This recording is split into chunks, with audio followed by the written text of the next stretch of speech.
E aí, pessoal, saudações para vocês. Nessa apresentação nós vamos ver como é que se dá o desenvolvimento embrionário dos animais, ou seja, como é que um zigoto, o novo indivíduo, se desenvolve um embrião de um animal qualquer.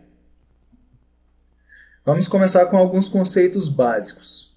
A vida de um organismo tem início logo após a fertilização, que é a união dos dois gametas, masculino e feminino, com a formação do zigoto. O zigoto é um novo indivíduo. Você já foi um zigoto, por exemplo. O zigoto é a célula que contém material genético dos dois progenitores, do pai e da mãe, por exemplo. A partir daí, essa célula, o zigoto, vai se dividir por mitose e vai originar células chamadas de blastômeros. Essas, por sua vez, continuarão a se dividir e originarão outros tipos celulares via diferenciação celular. Nós também temos que saber o que é vitelo, vitelo ou lécito. O que é isso? Então, inicialmente, tanto o zigoto quanto o gameta feminino, que na nossa espécie é o ovócito 2, mas que em muitos casos também se chama o gameta feminino de óvulo, mas não é a mesma célula que o ovócito 2. Então, tanto o zigoto quanto o ovócito 2 ou óvulo podem ser chamados de célula-ovo, ou pura e simplesmente ovo. Os ovos armazenam substâncias nutritivas no citoplasma. Basicamente são proteínas e lipídios. E essa mistura de substâncias nutritivas é o que nós chamamos de vitelo. Então, vitelo basicamente é isso, substâncias nutritivas no citoplasma da célula ovo. O vitelo tem como função, então, nutrir as células do embrião em desenvolvimento, até que ele consiga obter alimento por conta própria. Claro que no começo do desenvolvimento o embrião não consegue. Só você imaginar um embrião de galinha dentro de um ovo, é óbvio que ele sozinho não consegue obter alimento por conta própria. Então, o alimento dele já tem que estar lá na célula ovo. No caso, é o vitelo, né? Quanto maior for a quantidade de vitelo em determinada região do citoplasma, mais difícil é dividir essa região. Você pode imaginar o vitelo como se fosse manteiga congelada, que é difícil cortar. No que diz respeito à quantidade de vitelo em uma célula ovo, nós podemos classificar essas células ovo, ou esses ovos, em 4 tipos. Então temos os ovos isolécitos, os heterolécitos, os telolécitos ou megalécitos e os centrolécitos. Então vejamos primeiro os isolécitos. Na figura aí da direita tem um modelo de célula com núcleo lá no meio e no citoplasma, dispersos no citoplasma, né, pode-se ver essas bolinhas amarelas aí que são os grânulos de vitelo. Então está aí o vitelo disperso no citoplasma da célula ovo. Ovos isolécitos são aqueles que têm pouco vitelo e esse vitelo é distribuído de forma mais ou menos homogênea pelo citoplasma, como se pode ver na figura.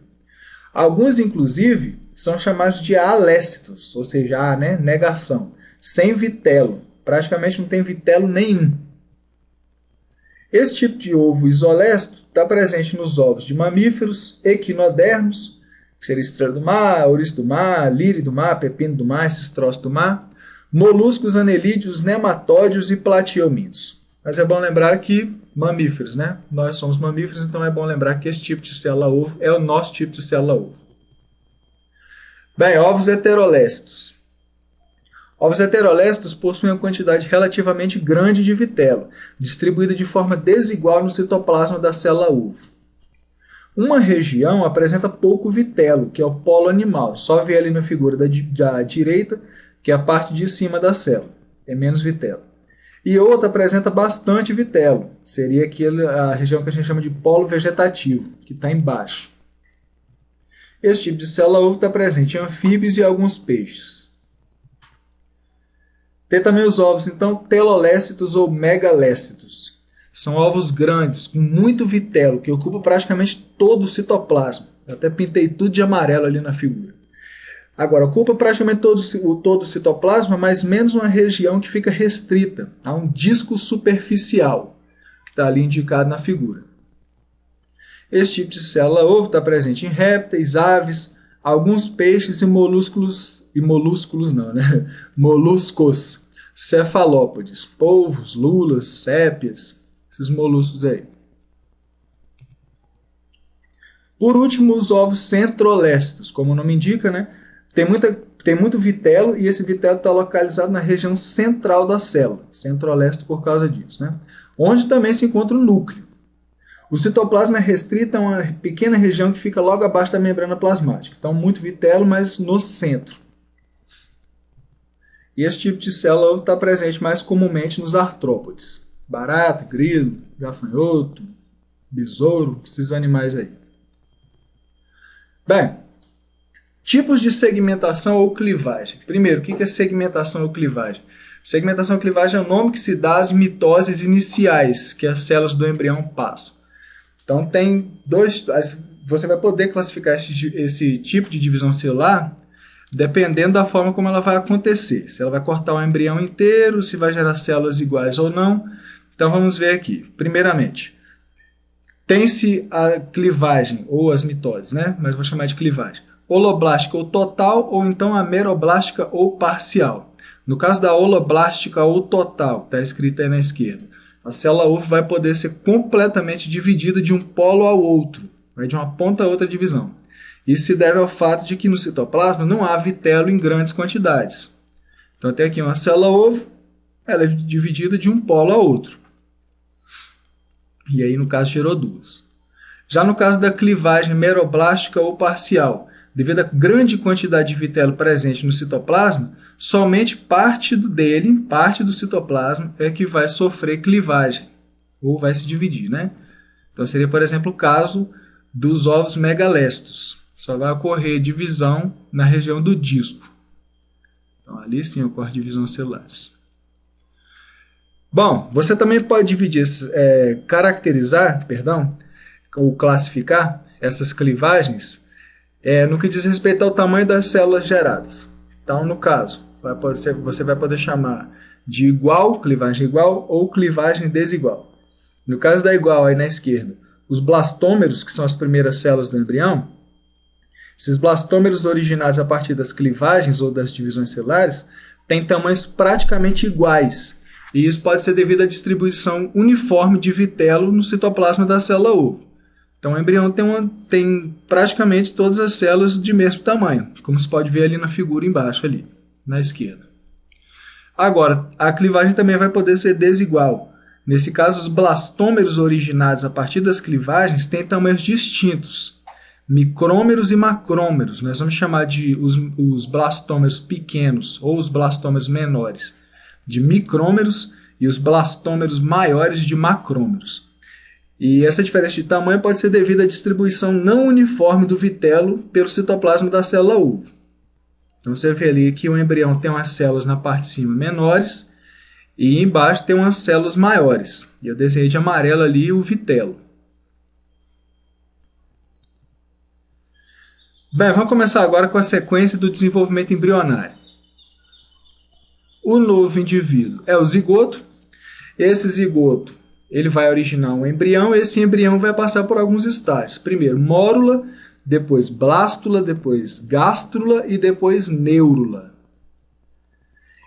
E durante essa sequência do desenvolvimento embrionário vão acontecer alguns processos básicos. Destaquei só 3. Primeiro, segmentação ou clivagens, que são as divisões iniciais. É o processo no qual o zigoto se desenvolve até uma blástula. Também se pode dizer que de mórula a blástula ocorre um processo chamado de blastulação. De blástula a gástrula, o nome do processo é gastrulação. E de gástrula a neurula, e até em diante, o nome do processo é organogênese.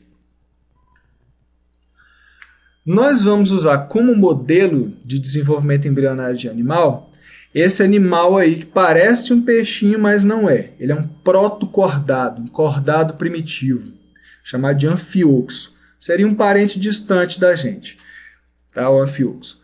Mas a gente usa ele como exemplo porque o desenvolvimento embrionário dele é muito mais simples do que o nosso, mas serve para poder exemplificar de forma básica o nosso mesmo, já que tanto nós como o anfioxo vamos passar por basicamente as mesmas fases do desenvolvimento: mórula, blástula, gástrula e neurula. Então vamos lá. O primeiro processo é segmentação ou clivagem. Então nesse processo nós já vimos, o zigoto vai se desenvolver numa mórula e depois em uma blástula. Vai acontecer o aumento do número de células do embrião, mas sem que haja aumento do volume do embrião. Então, o embrião vai ter praticamente o mesmo volume, mesmo tamanho, se você preferir, do zigoto ou célula-uvo. Tá? Isso aí está relacionado ao fato de as divisões celulares ocorrerem muito rapidamente. Não dá tempo da célula crescer, a interfase é muito curta. As células originadas são chamadas de blastômeros. É o único tipo celular que o embrião tem por enquanto. Sendo que esses blastômeros podem então ser de dois tipos, já mencionamos isso. Os micrômeros, que são os blastômeros menores e originados de regiões com menores concentrações de vitelo, e os macrômeros, que são blastômeros maiores e originados de regiões com concentrações de vitelo maiores também. Lembrem-se que eu falei no começo que você pode imaginar o vitelo como se fosse manteiga congelada, que é difícil cortar. Então, por isso dá essa diferença aí entre os tamanhos das células. Bom, então o que acontece? Tem-se o zigoto sofre a primeira divisão celular, a primeira clivagem, gera um embrião. Duas células em diante, aí a gente já chama de embrião. Então, esse embrião de duas células origina um embrião com 4 células. Essas células vão se multiplicando e originam uma estrutura maciça, que é o que nós chamamos de mórula. A pessoa que deu esse nome, quando observou pela primeira vez, achou parecido com a amora. Então, deu esse nome de mórula aí. Bem, nessa mórula nós podemos ver as células menores, né, os blastômeros menores, que são chamados de micrômeros, e os blastômeros maiores, que são chamados de macrômeros. Bom, então a mórula, as células da mórula, no caso os blastômeros, os micrômeros e os macrômeros, continuam se multiplicando, continuam se dividindo. E depois de um monte de divisões, o embrião ele vai se desenvolver em uma espécie de uma bola, tipo como se fosse uma bola mesmo, uma bola de futebol, uma bola de basquete. Essa bola a gente chama de blástula. Lembra de blástula com B de bola. Não é bola mesmo? Bola. Vamos cortar essa blástula para ver melhor isso. Cortando a blástula na metade, a gente vê que é uma bola mesmo, com a parte interna oca, digamos assim. Vou desenhar as células da parte interna no fundo, no caso. Você estaria vendo o fundo da blástula. E esse interior dela todo é oco. Então, assim, é uma bola. Essa bola tem uma camada de células que chama de blastoderme. Então, essas células azul, que eu desenhei, colori, aliás, de azul claro e as de amarelo, seriam uma camada de células. É como se fosse a parte de couro de uma bola de futebol, ou então aquela borracha laranja de uma bola de basquete. E o interior é a cavidade da blástula. Essa cavidade da blástula é chamada de blastocela. É como se fosse o interior da bola. Não tem células ali. Aquilo que você está vendo de azul escuro e laranja são as células que estão lá no fundo da blástula, mas não estão no interior dela. O interior é oco. Oco, mas preenchido por um líquido que é produzido pelos próprios blastômeros. E aí esse líquido é secretado por interior do embrião. Então, bem, de novo a mórula aqui. A mórula é uma estrutura maciça que é constituída de um amontoado de células, que a gente chama de blastômeros, e é similar a uma amora.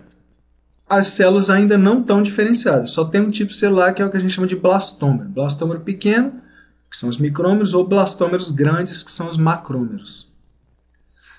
Para constar, isso aqui seria no caso de um embrião de mamífero, como nós, por exemplo, o desenvolvimento inicial, ainda até a fase de mórula, o embrião está localizado ainda dentro da zona pelúcida, que é uma camada de glicoproteínas que está envolvida no reconhecimento entre espermatozoide e ovócito. Então, o embrião ainda está se desenvolvendo dentro da zona pelúcida. É para você ver que o embrião praticamente não aumenta de tamanho. Tem praticamente o tamanho do zigoto. Bom, sobre a blástula. Continuando a segmentação ou clivagens, lembrando, são os nomes das mitoses iniciais do embrião. A mórula se desenvolve em uma esfera cujo interior é preenchido por um líquido, a blastocela, e a superfície é constituída por uma camada de células chamada de blastoderme. As células ainda não estão diferenciadas, então só tem blastômero. Também é bom destacar que a blástula, no caso da espécie humana, mamíferos, né? Mas vamos destacar a nossa espécie.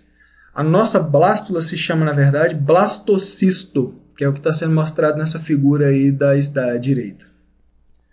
Tá, então a blástula dos mamíferos é chamada de blastocisto. Esse blastocisto, o desenvolvimento dele, quer dizer, o embrião, após uns 5 dias depois da fertilização, é que se desenvolve um blastocisto. Então, 5 dias depois da fertilização, está nesse estágio de desenvolvimento. E é nessa etapa que o embrião se implanta no endométrio, lá para 8, 9 dias depois da fertilização. Tá? 7 a 9 dias após a fertilização. E pode-se retirar células-tronco embrionárias de embriões que estejam ou nas fases de mórula ou nas fases de blastocisto. Mas, até onde eu saiba, é mais comum se retirar da fase de blastocisto, células-tronco embrionárias. Bom, vamos ver agora o outro processo. Primeiro a gente viu as segmentações ou clivagens, agora vamos ver a gastrulação. Na gastrulação, uma blástula vai se desenvolver em uma gástrula. Aí nessa etapa vai ocorrer aumento do número e do volume das células. Então o embrião já vai começar a crescer mesmo, efetivamente. É nessa fase que vai se iniciar a diferenciação celular e com isso a geração dos primeiros tecidos do embrião, os primeiros tecidos do organismo. No caso do anfíoxo, a gastrulação vai ocorrer por invaginação ou embolia, que é o que nós vamos ver a seguir, na qual parte da blástula é dobrada no sentido do interior da blastocela, como se fosse uma bola que é apertada, achatada. Bom, então aqui na figura, do lado esquerdo, eu estou representando uma blástula, uma bola. Ela está inteira no caso. E no lado direito, tem a blástula cortada. O interior oco, aí você vê o fundo lá da blástula com as células coloridas de cor mais escura. Vamos pegar aquela célula ali e vamos passar 2 facas nela, para cortar da seguinte forma, desse jeito aí. Nós vamos começar a representar o embrião desse jeito. Então continua havendo, claro, a blastoderme, que é a camada de células da blástula, e a blastocela, que é a cavidade que tem no interior da blástula. A blastocela, lembrando, é preenchida por um líquido que é secretado pelos blastômeros. Então essa blástula vai se desenvolvendo, ocorrem divisões celulares, de forma que você vai vendo que a camada de células amarelas ela vai entrando para dentro do embrião, vai ocorrendo uma invaginação. E aí no final do processo se tem uma gástrula. Então aí está a gástrula. A gástrula já possui tecidos, no caso dois tecidos embrionários. O primeiro, né, que a gente está representando aqui, é o que nós chamamos de ectoderma ou ectoderme, que é essa camada de células aí que está colorida de azul claro. Ecto, de fora. Então, ectoderma é o tecido mais externo. E tem outro também, o tecido mais interno, que tem as células maiores coloridas de amarelo, que é o endoderma ou endoderme. Então, endoderme, o tecido de dentro, ectoderme e o tecido de fora. Bom, a blastocela da blástula sumiu, porque aquela camada de células amarelas encostou na camada de células azuis claras. E então a blastocela desapareceu. Sumiu aquela cavidade e no lugar dela apareceu outra, que é o arquêntero. Tá? Então a blastocela some e surge outra cavidade, que é o arquêntero. A blastocela não vira o arquêntero, a blastocela some mesmo. Então tem essa cavidade aí chamada de arquêntero ou gastrocela. O que é isso? Essa palavra gástrula lembra o que para você? Gástrico, coisa de aparelho digestório, né? Então esse arquêntero, na verdade, é o que se chama de intestino primitivo. Primitivo não no sentido de ser das cavernas, mas sim que representa o começo da formação do aparelho digestório do animal. Bem, esse arquêntero ele tem um buraco, um orifício, que comunica ele com o meio externo. É o que a gente chama de blastóporo. Poro, né? Buraco, furo. Então, blastóporo é o orifício que comunica o arquêntero com o meio externo. Lembrando, então, por favor, surgiram os 2 primeiros tecidos embrionários, ectoderma e endoderma, e a blastocela, a cavidade da blástula, sumiu. E surgiu o arquêntero. Só que a blastocela não virou o arquêntero. Em relação ao blastóporo, a gente pode classificar os animais em 2 grupos. O primeiro são os deuterostômios. Nesse caso, o blastóporo origina o ânus. A boca surge depois. Essa palavra deuterostome significa em segundo a boca. Estome, boca, e deutero em segundo. Então, em segundo a boca, porque em primeiro surge o ânus. Quem são os deuterostomes? Os cordados, como nós e o anfíoxo, e os equinodermas, que são ouriço do mar, estrela do mar e esse tipo de animal aí. Também tem os protostomes. Protostome significa primeiro a boca. Então, o blastóporo origina a boca. O ânus surge depois na outra ponta, né? Então, quem são eles? São restantes dos filhos de animais, exceto os poríferos, que nem têm tecido embrionário nem nada. Folhetos germinativos. São os tecidos embrionários. Eu prefiro chamar de tecido embrionário do que folheto germinativo, mas normalmente aparece, pelo menos até onde eu tenho visto, com o nome de folheto germinativo. Então, esses folhetos germinativos são os tecidos embrionários, que são originados na fase de gástrula, como nós vimos, e esses tecidos embrionários posteriormente vão dar origem aos tecidos adultos. Quem são esses tecidos embrionários? São três: o ectoderma, a endoderma, que nós já vimos, e depois surge um terceiro, a mesoderma, meso de meio, que fica localizado entre a ectoderma e a endoderma. E o mesoderma surge a partir da endoderma. Então, a endoderma gera a mesoderma. Então, esses tecidos depois vão dar origem aos tecidos adultos, que seriam tecido nervoso, tecido muscular, tecido epitelial e os vários tipos de tecido conjuntivo. Bem, a ectoderma, que nós já vimos. A ectoderma vai originar basicamente o sistema nervoso do animal, a epiderme da pele e os anexos dela, né, que seriam os pelos, unhas e glândulas, glândula sudorípara, glândula sebácea e tal. E também o revestimento nasal, bucal e anal. E, por último, também o esmalte dos dentes, para destacar logo um monte de coisas. O endoderma. O endoderma vai originar o epitélio de revestimento interno do aparelho digestório.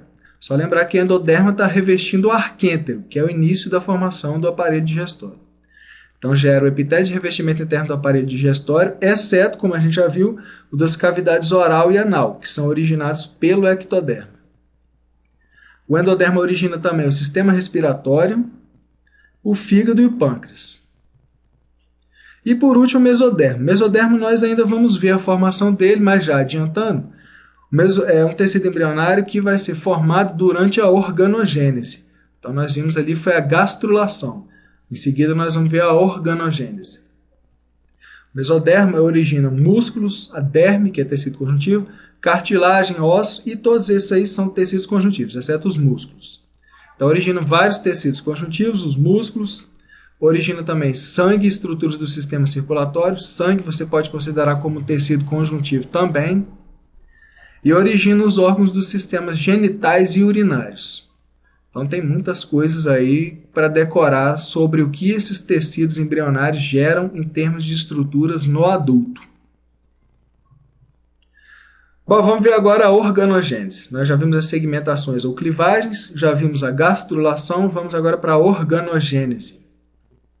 Então nessa organogênese, o embrião que está no estágio de gástrula se desenvolve em uma neurula.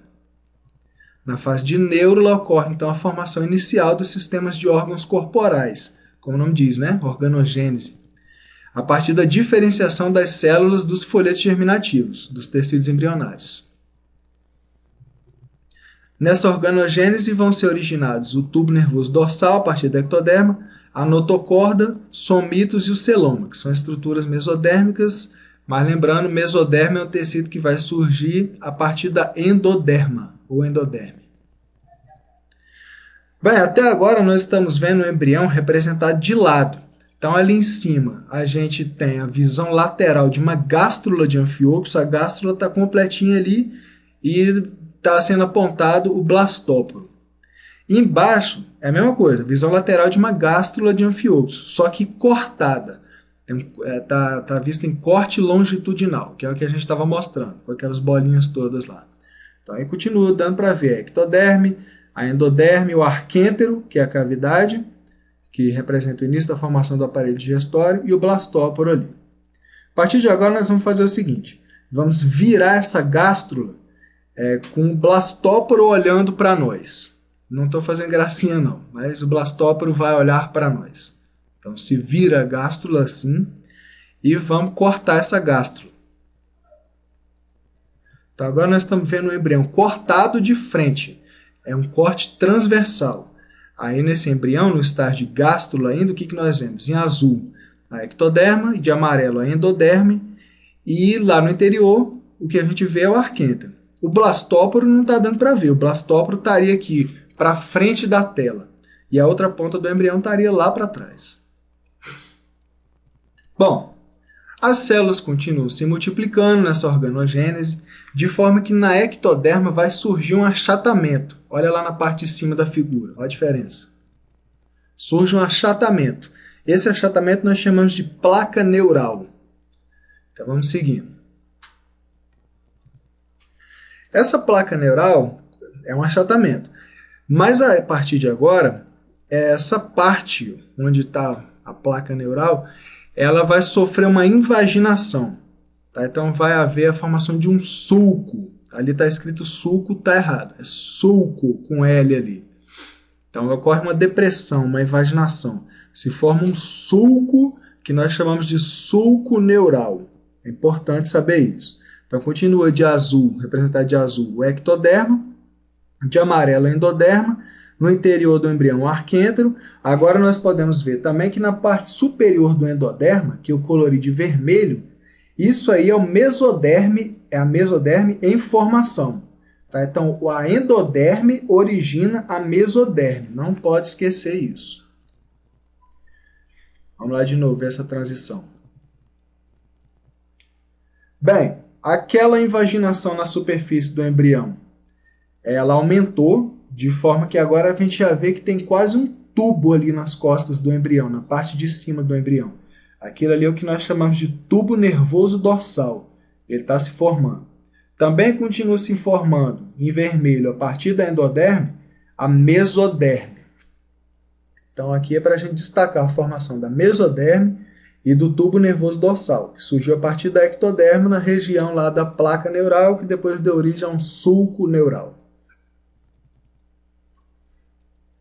Aqui o tubo nervoso dorsal está quase formado e tem umas porções ali de mesoderma que estão quase se destacando da endoderme. Parece até umas orelhinhas de Mickey. Vamos ver a transição de novo. Então, aquela parte ali do mesoderma está quase se destacando da endoderme. E aqui nessa figura a gente vê que já se destacou. Aquela parte de mesoderme já se destacou da endoderme e origina dos dois lados do embrião estruturas que nós chamamos de somitos. Somitos são estruturas mesodérmicas. No caso desse animal, o Ophiox, o somito tem uma cavidade. Cada um dos somitos tem uma cavidade chamada de celoma.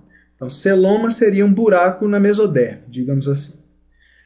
Lá na parte de cima do embrião, nós podemos ver que já se formou o tubo nervoso dorsal. Esse tubo nervoso dorsal é o sistema nervoso do embrião. Surgiu a partir da ectoderme. Já nós vamos comentar mais sobre todas essas coisas aí. E ainda a endoderme está originando outra estrutura mesodérmica, que eu pintei de verde. É a notocorda.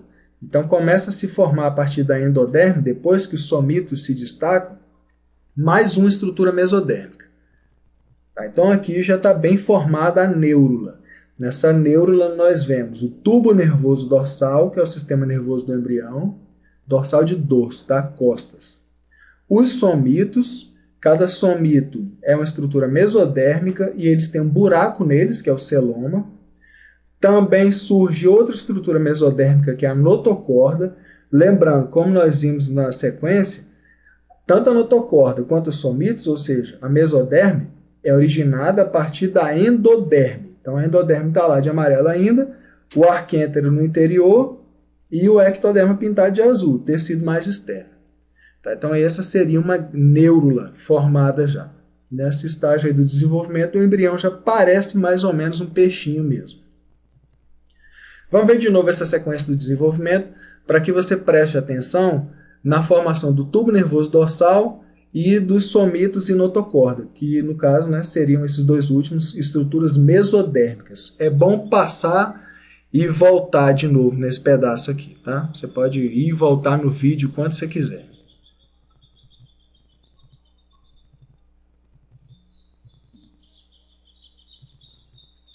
Pois muito bem, na organogênese, então, nós vimos que se formou o tubo nervoso dorsal, que é uma estrutura de origem ectodérmica. Tubo nervoso dorsal é o sistema nervoso do animal. Esse sistema nervoso que nós temos é chamado de tubo nervoso dorsal, o tipo dele. Tá? Os animais têm vários tipos de sistema nervoso. Sistema nervoso ganglionar, por exemplo, sistema nervoso difuso. No nosso caso, o sistema nervoso é do tipo tubo nervoso dorsal. É um tubo nervoso dorsal? É um tubo nervoso dorsal, com as pontas fechadas. Tá? Vou só fazer uma observação rápida de que se a ponta da cabeça não se fecha, aí o indivíduo nasce com algum tipo de anencefalia. E ao contrário, se for a ponta lá do final da coluna, lá do finalzinho da outra parte, que não se fechar, aí o indivíduo pode nascer com uma outra condição chamada de espinha bífida. Essa daí menos pior, claro. E essa daí pode ser prevenida com caso, né, a mãe que esteja gestando tome vitamina B9, o ácido fólico. Ele impede a má formação do tubo nervoso dorsal. Então o tubo nervoso dorsal tem que fechar nas pontas, mas continua sendo um tubo. Bem, nós vimos também que se formaram somitos, que são estruturas mesodérmicas. Essas estruturas elas se repetem ao longo do corpo e originam, dentre outras coisas, os músculos e os ossos. No caso, aí nos cordados que possuem ossos. Nós, por exemplo. Então é bom lembrar isso, que os somitos originam músculos e ossos.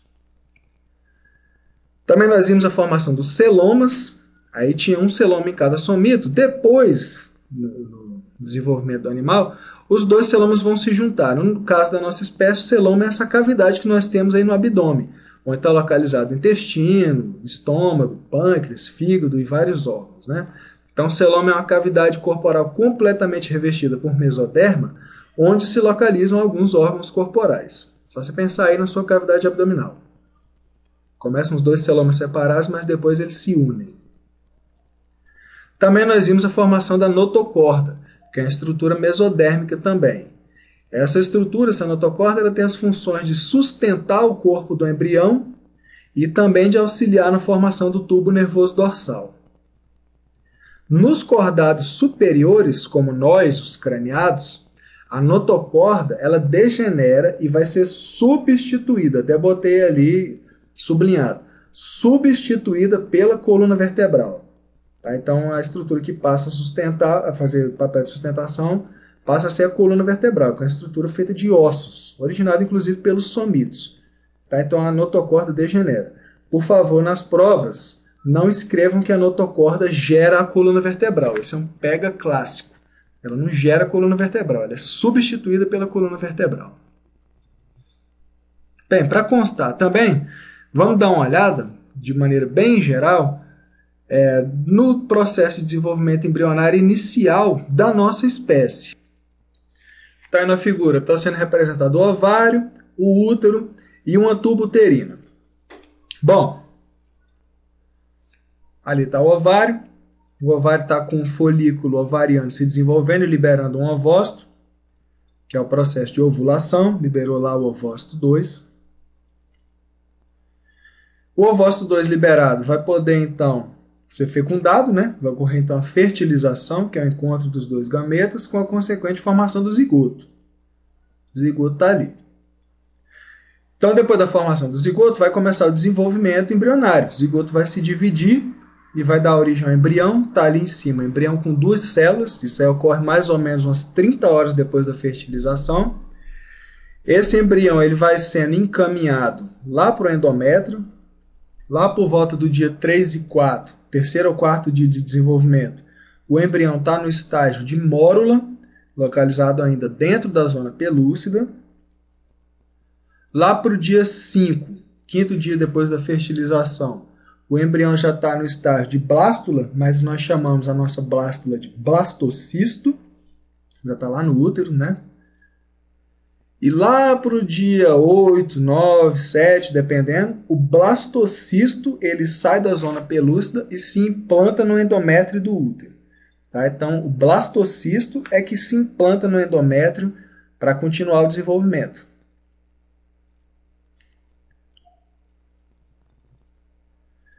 Bem, também é importante ver nessa disciplina o que nós chamamos de anexos embrionários.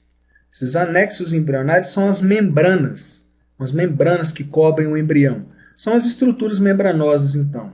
As membranas são originadas a partir dos folhetos germinativos e que auxiliam no desenvolvimento do embrião, mas não vão fazer parte do corpo dele. Recobrem lá o embrião, mas não fazem parte do corpo dele, pelo menos diretamente. Então vamos ver quais são esses anexos. Primeiro tem o mais externo, córeo, que está apontado ali pela seta. O córeo é uma membrana que recobre todo o embrião e os outros anexos embrionários também. O córeo é o mais externo. O córeo cobre tudo. No que diz respeito às funções, dá para destacar só uma primordial aí. O córeo é responsável pelas trocas gasosas entre o embrião e o ambiente externo. Então, nós estamos representando um embrião em um ovo de ave ou réptil, porque esses ovos aí é que tem os anexos embrionários mais bem desenvolvidos. Só se lembrar, né, que em relação a nós, por exemplo, esses animais se desenvolvem fora do corpo da mãe. Então eles precisam ter esses anexos embrionários muito mais bem desenvolvidos do que os nossos, por exemplo. A gente pode destacar também para o córeo, depois eu vou mencionar de novo, mas já adiantando, o córeo, no caso da nossa espécie, mamíferos, ele também origina a placenta. Tá? Então ele está envolvido nas trocas gasosas de forma geral. Outra coisa que é bom destacar, de curiosidade, é o seguinte: esse tipo de ovo aí que eu desenhei tem pouca clara. Então tem ali embaixo representado, né, apontado, a casca do ovo, logo abaixo da casca do ovo tem uma membraninha e aí você vai ver que tem a clara do ovo. Aí mais para dentro é que vem o córeo. Tá? O córeo não é aquela membrana que fica logo embaixo da casca, não. Ele está mais interno. O outro anexo embrionário é o âmnio, que você pode ver ali apontado pela seta. O âmnio é uma membrana que reveste o embrião e cujo interior é preenchido por um líquido, ou líquido amniótico. Serve para que esse âmnio? Protege o embrião contra a dessecação e contra choques mecânicos. A água absorve impactos e aí previne que o embrião sofra lesões. Outro anexo embrionário é a vesícula vitelínica, que eu destaquei ali de laranja. Essa é uma bolsa que armazena o vitelo. Quando você pega um ovo de galinha, aquela gema que você vê praticamente a vesícula vitelínica. Só que ali naquele meio também tem todas as outras coisas. É porque tem tanto vitelo que a gente tem a impressão que é só a vesícula vitelínica, mas não é. Pois bem, então a vesícula vitelínica é uma bolsa que armazena o vitelo e que participa, então, óbvio, da nutrição do embrião. Transfere nutrientes para o corpo do embrião. Por último, tem ali embaixo, destacado em verde, o alantoide. O alantoide é um anexo que está associado ao intestino do embrião e a função principal dele é de armazenar excretas nitrogenadas, armazenar o xixi do embrião, digamos assim. Além disso, por ter uma porção dele que está ligada no córeo, ele também participa das trocas gasosas. Então, tanto o alantoide quanto o córeo têm essa função de trocas gasosas. Aqui nessa figura, vamos comparar os anexos embrionários de um embrião de répteis ou aves na direita com um embrião de mamífero placentário, como nós. Mas aqui no caso eu desenhei de caneta Bic mesmo uns embriões de faz de conta aí, um réptil qualquer na direita e um mamífero qualquer na esquerda. Então só para destacar o seguinte: o saco vitelínico e o alantoide de embriões de mamíferos, eles são bem reduzidos em relação ao saco vitelínico e alantoide de um embrião de ave ou réptil, por exemplo. Claro, por quê? Quem é que fornece nutrientes para o embrião de mamífero? Nós, por exemplo. É a mãe. Então não precisa ter um saco vitelínico muito desenvolvido. E no que diz respeito ao alantoide, o embrião não precisa armazenar os excretas porque os excretas ele manda para o sangue da mãe e a mãe elimina. Então, o saco vitelínico e o alantoide dos embriões de mamíferos, eles vão fazer parte do cordão umbilical. E esse cordão umbilical é o quê? Cordão umbilical é uma estrutura que liga o embrião e um órgão fetal chamado de placenta. A placenta, que está indicada ali com a chave, é um órgão que está delimitado ali naquela região, mais ou menos, região da chave. Tá? Então, a placenta é um órgão fetal que é formada pelo córeo do embrião, parte do córeo do embrião, e parte do endométrio da mãe. E a placenta, nós já vamos ver, é uma estrutura que serve para regular o que passa do sangue da mãe para o sangue do embrião e vice-versa. Então, aí a placenta humana, no caso. como eu tinha mencionado, a placenta é um órgão que é formado por tecidos do embrião, no caso o córeo, e da mãe, seria parte do endométrio. A placenta tem a função de permitir a troca de substâncias entre a mãe e o filho, mas sem que haja mistura de sangue dos dois. Não pode haver mistura de sangue da mãe com o sangue do embrião ou sangue do feto. Tá? Então, por exemplo, excretas e CO2 passam do sangue do filho para o sangue da mãe. E nutrientes para o desenvolvimento do bebê e oxigênio para as células do bebê fazerem respiração celular, isso aí passa do sangue da mãe para o sangue do filho. A placenta também tem a função de produzir hormônios. Tá? Então, um dos hormônios que a placenta produz, por exemplo, é esse aí, o HCG, que é a gonadotrofina coriônica humana. Muito importante saber alguma coisa a respeito desse hormônio. O que esse hormônio faz? Ele mantém a integridade do corpo amarelo, que é a estrutura lá do ovário que tinha um ovócito. Era o folículo ovariano, tinha um ovócito. Depois que libera o ovócito, o folículo passa a se chamar corpo amarelo. E a função desse corpo amarelo é produzir estrógeno e progesterona, para manter um endométrio espesso e íntegro.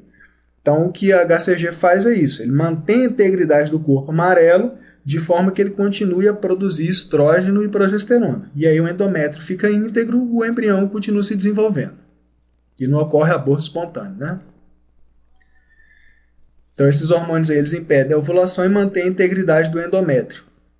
Impede a ovulação porque já tem um óvulo fecundado lá se desenvolvendo, né? Um ovócito fecundado se desenvolvendo, então não precisa de mais no momento. Posteriormente, após a degeneração do corpo amarelo, aí vai ser a própria placenta que vai produzir o estrógeno e progesterona, para manter o endométrio espesso e impedir que ocorra liberação de mais ovócitos 2.